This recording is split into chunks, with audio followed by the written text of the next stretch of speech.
Hello, my name is Harsiman. And my name's Heena. And we'll be talking about the Iroquois Indigenous group. The Iroquois is a group that lives in southern Ontario and Quebec, around the lakes Ontario, Huron, and Erie.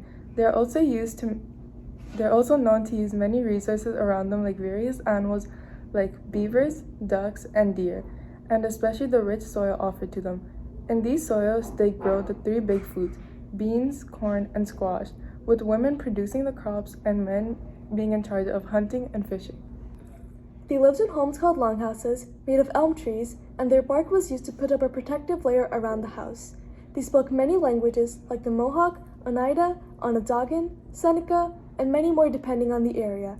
They were governed by a common council of 50 sachems, supreme chiefs, with clan mothers overseeing the actions of the chiefs from the village.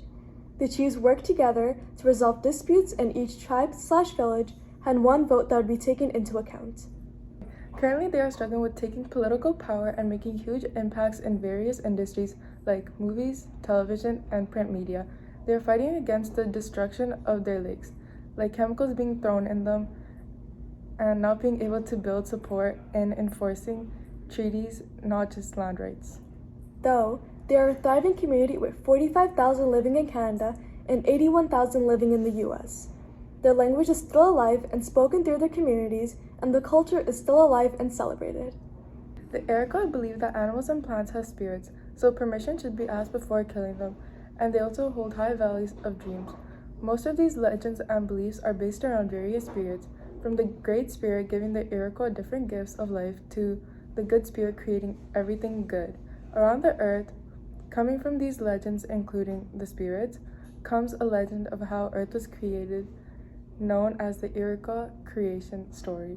The story goes, Long, long ago, the earth was deep beneath the water. There was a great darkness, because no sun, moon, or stars shone. The only creatures living in this darkness were water animals, such as the beaver, muskrat, duck, and loon. Far above the water-covered earth was a land of the happy spirits, where the Great Spirit dwelled. In the center of this upper realm was a giant apple tree with roots that sank deep into the ground. One day, the Great Spirit pulled the tree up from its roots, creating a giant pit in the ground. He then called to his daughter, commanding her to look into the pit. She did as she was told, and in the distance noticed the lower world covered with watery clouds. The Great Spirit spoke to his daughter, telling her to go into the world of darkness. He then picked her up and dropped her into the hole. The woman, who would be called Sky Woman by the creatures watching her fall, slowly began to float downwards. as Sky Woman continued her descent, the water animals looked up. Far upon them they saw the great light that was the Sky Woman. The animals were internally afraid of the light emerging from her. In their fear, they dove deep beneath the water. The animals eventually conquered their fear and came back up to the surface. Now they were concerned about the woman and what would happen when she reacted to me. The beaver told the other friends they must find a dry place to rest upon. The beaver plunged deep under the water in search of earth.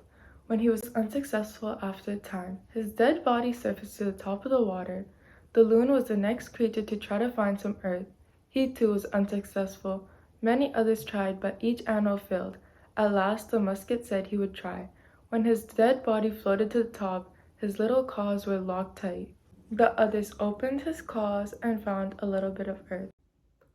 The water animal summoned a great turtle and patted earth upon its back. As the turtle grew and grew, so did the amount of earth.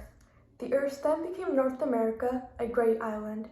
During all this time, Sky Woman continued her gentle fall. The leader of the swans grew concerned as Sky Woman's approach became closer. He then gathered a flock of swans that flew upward towards her and gently placed her upon their back. They then gently brought her down and placed her on the newly formed earth. Soon after her arrival, Sky Woman gave birth to twins. The firstborn was known as a good spirit. The second twin caused so much pain to his mother that she died during his birth. He became known as the evil spirit. The good spirit took his mother's head and hung it in the sky, and it became the sun. The good spirit also fashioned the stars and moon from his mother's body, and buried the remaining parts of Sky Woman under the earth. Thus, all living creatures may find nourishment as it always springs from Mother Earth. While the good spirit provided light, the evil spirit created the darkness. The good spirit created many things, but each time his brother would attempt to undo his good work. The good spirit made tall and beautiful trees, including the pines and hemlocks. The evil spirit would be contrary. Stun some trees, other trees he would poison the fruits and add thorns. The good spirit made bears and deers. The evil spirit made poisonous animals such as lizards and serpents to destroy the animals that were created by his brother.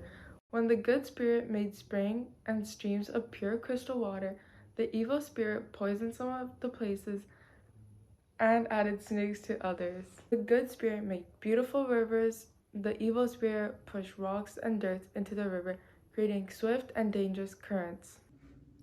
Everything the good spirit made, his wicked brother attempted to destroy. After the good spirit completed the earth, he created man out of red clay and instructed man how he should live upon the earth. The evil spirit made a monkey out of sea foam. Upon the completion of his work, the good spirit bestowed a protection spirit over all his creatures. The sun, he called to his brother and told him he must cease making trouble immediately. The evil spirit blatantly refused. Enraged by his brother's wickedness, the good spirit challenged his brother to a combat, with the winner becoming the ruler of the world. For their weapons, they used thorns of the giant apple tree. The battle raged for many days. The good spirit triumphed, overcoming his evil brother. The good spirit took his place as the ruler of the earth and banished his brother to a dark cave underground. This is where the evil spirit was to remain.